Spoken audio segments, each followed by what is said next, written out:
les jeunes et le trading, première partie.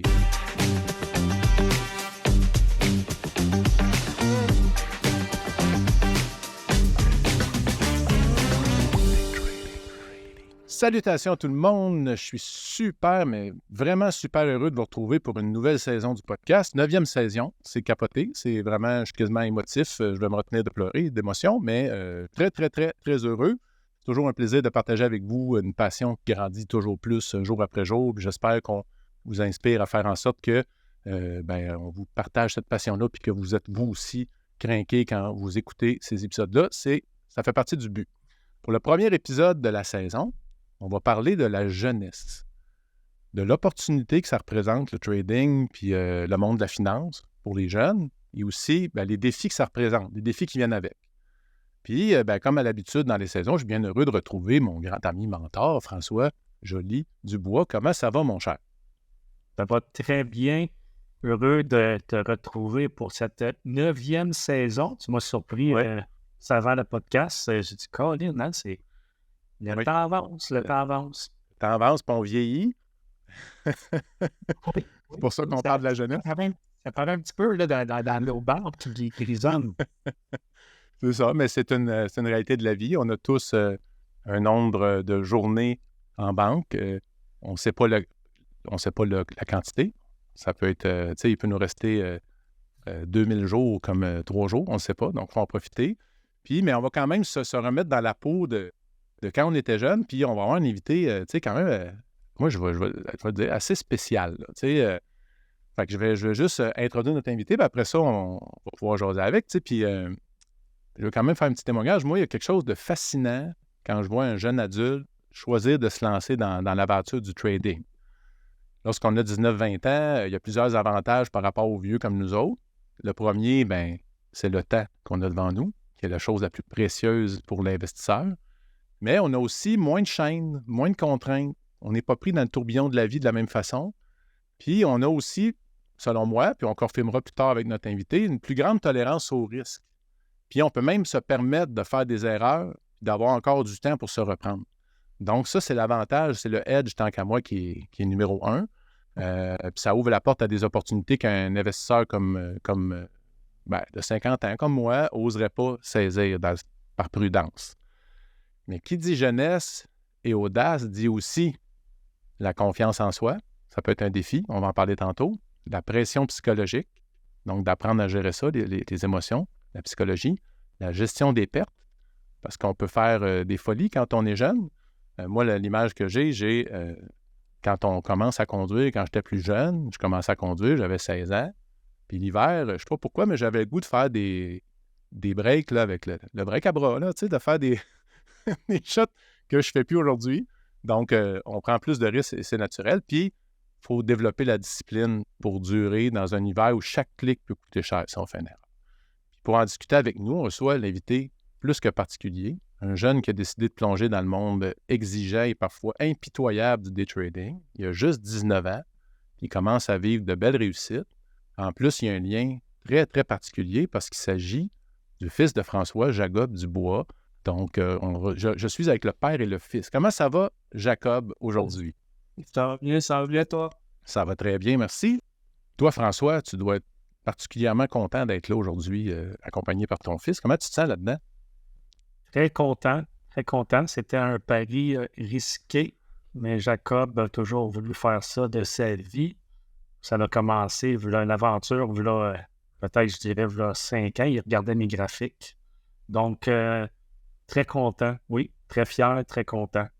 Excellent. Ça, c'est super. C'était le commentaire du père. Fait que ce que j'ai fait, dans le fond, pour nous guider, j'ai préparé une série de questions.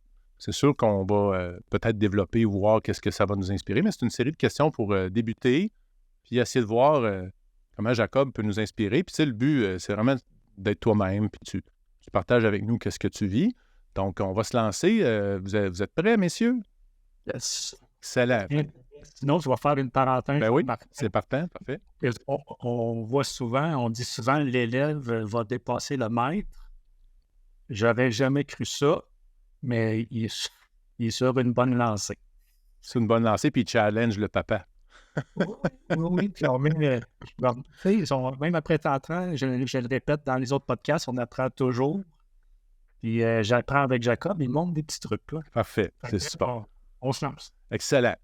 Donc, moi, je suis curieux de savoir qu'est-ce qui t'a donné envie de te lancer dans le day trading, là. Ça fait 5 ans que tu commençais à regarder des chartes. Donc, raconte-nous ça. Raconte-nous comment ça a fait son début dans ta tête. Honnêtement, c'était. Tu sais, je pensais pas à vouloir faire ça plus tard.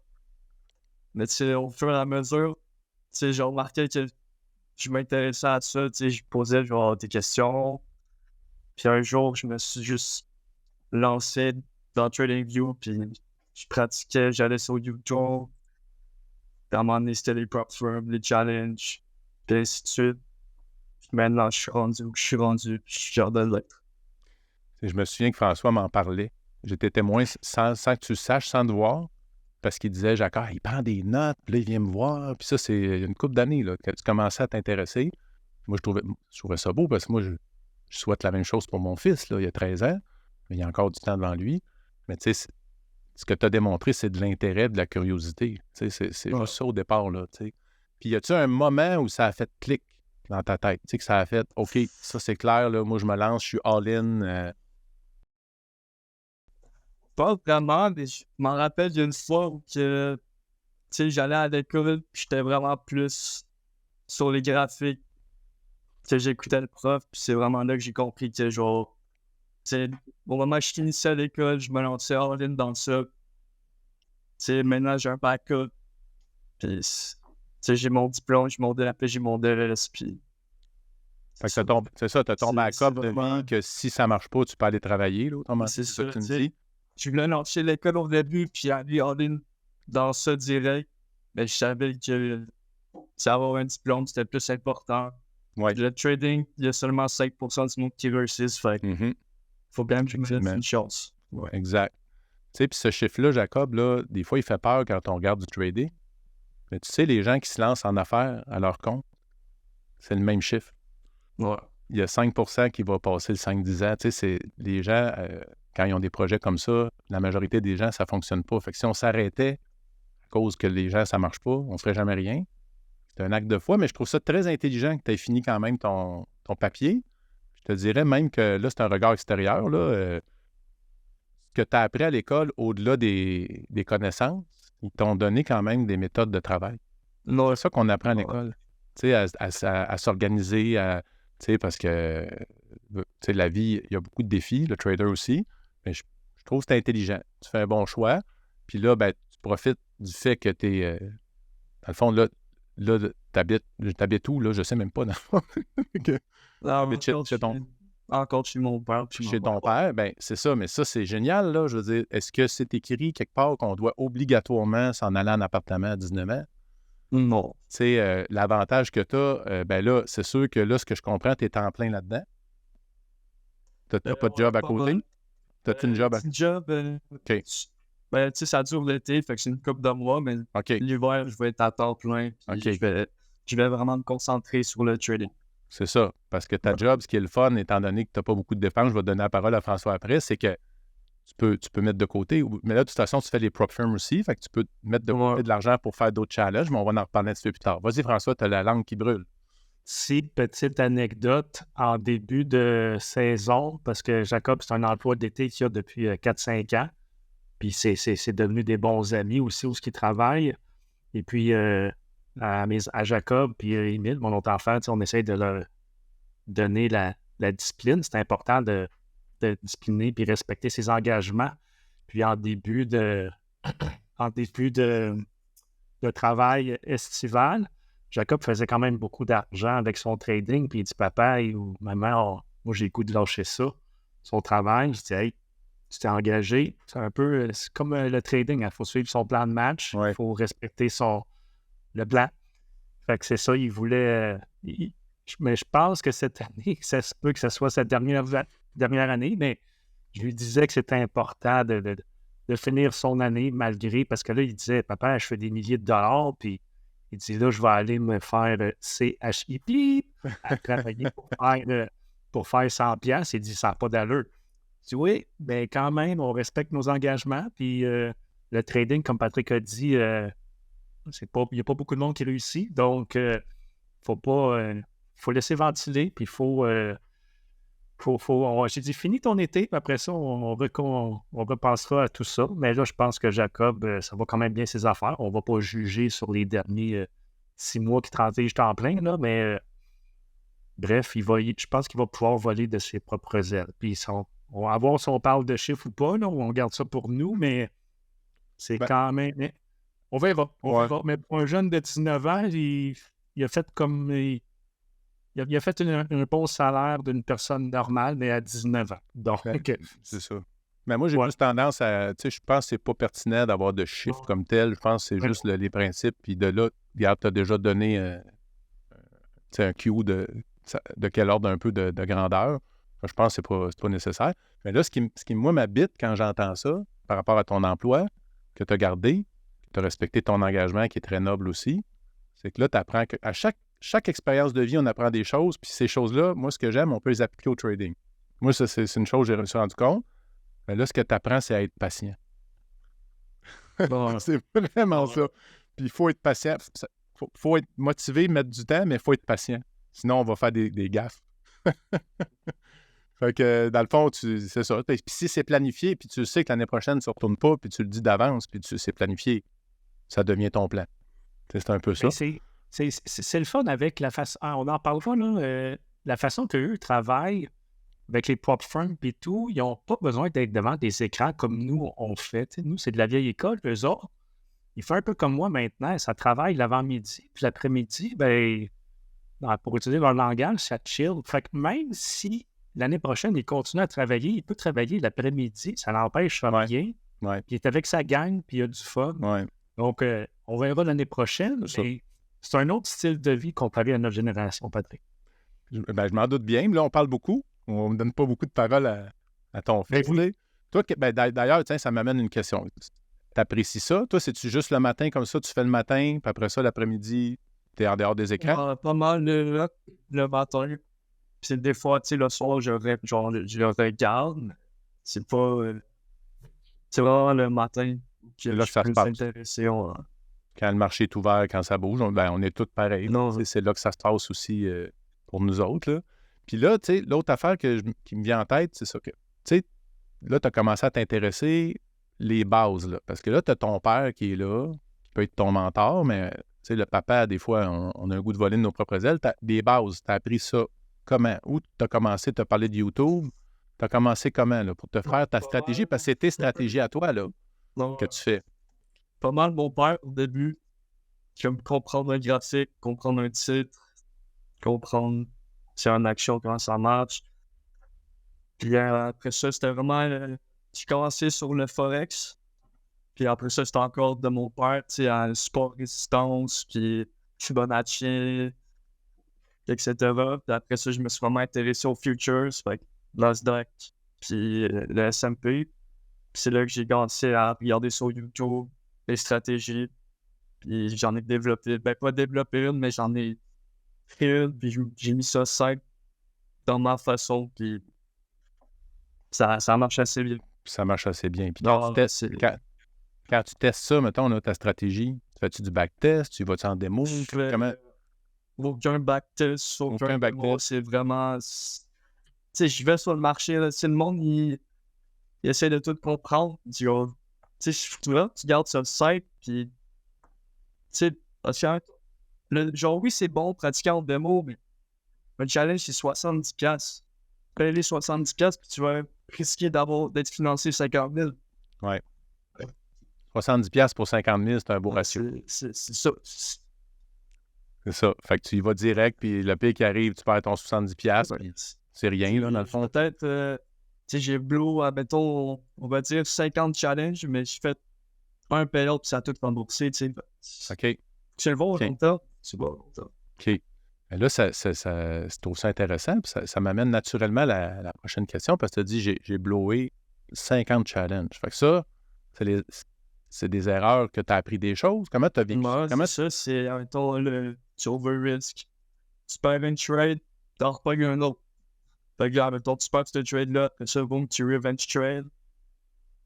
c'est vraiment plein de petites affaires. Je l'ai fait. Là, j'ai vu 5 chiffres disparaître de ma face en 15 minutes. Puis, c'est vraiment, c'est juste le mental. Là, c'est tout dans la tête.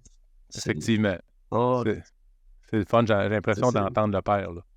Ben oui, ça, on l'a pas briefé, mais quand il raconte ses erreurs, on les a toutes vécues. Le revenge trading, même nous, là, à notre âge. Oui, là. je l'ai fait aussi. Et- Oui.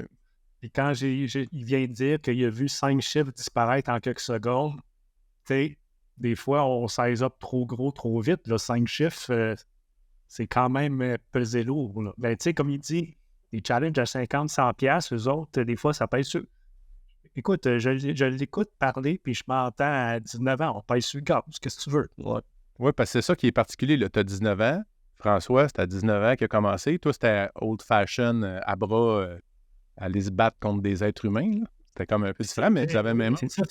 C'est ça, c'était notre propre capital. Je ne sais pas, là, mais les challenges, ça n'existait pas dans ce temps-là. Fait qu'il fallait vraiment débuter avec plusieurs milliers de dollars. Ouais. Aujourd'hui, la jeunesse, là, c'est fou, là. Ouais. Avec 50 dollars, ça peut débuter. Oui, c'est une belle époque. C'est une belle époque pour ça. Puis quand tu disais revenge trading, moi, je ne sais pas vous autres, mais moi, souvent, les fois où j'ai fait ça, aujourd'hui, je suis très, très sage là-dessus. C'était le vendredi, quand je faisais du forex. Ah, moi aussi. Parce que c'était vraiment dans une prop firm aussi. Fallait que je rentre. La pire shot, il fallait que que je réussisse mon challenge. Puis à cette époque-là, dans cette prop firm-là, c'était pas comme aujourd'hui. Il fallait que je sois 3 mois consécutifs profitables. J'étais profitable 2 mois en ligne. Mon 3e mois, dernière journée, on est un vendredi. Là, ça passe ou ça casse. Puis là, je tente ma shot. Puis indéniable, ça n'a pas marché. Fait que quand vous... Tout le monde va faire ça. Puis là, je pense que ce que tu as appris aussi, c'est que là, tu es capable de te surveiller. Tu vas t'en rendre compte, là, si tu fais ça. Je le questionne. Penses-tu? Ben, je le fais encore, mais c'est sûr que maintenant, vu que... Avant, j'avais un compte, c'est que j'allais all-in sur un compte, mais maintenant, comme pour 10 comptes, fait que je risque vraiment moins. Ce qui me permet de faire, mettons, je perds une trade, je peux en faire une deuxième, puis j'ai seulement risqué 50% de ce que je voulais risquer. Fait. C'est ça qui est mieux. Mais c'est sûr, pour les débutants, un compte, c'est assez. Si tu respectes ton plan, pour apprendre, si tu respectes tes règles, ton plan, c'est C'est long. Écoute, puis je pleure de joie. Un épisode émotif. Ben, La sagesse. C'est ça. Puis là, tu l'as dit, je vais répartir mon risque sur, mettons, tu as dit 10 comptes. Fait que c'est sûr que si tu diminues ton risque par 10 sur tous les comptes, moi, tout de suite, ce que j'entends, ta probabilité que tu pètes le challenge vient de diminuer de 90%. C'est comme à la place d'avoir 3 trades avant que je pète le challenge, mais genre le compte, je peux en avoir comme 5-6, ce qui est mieux.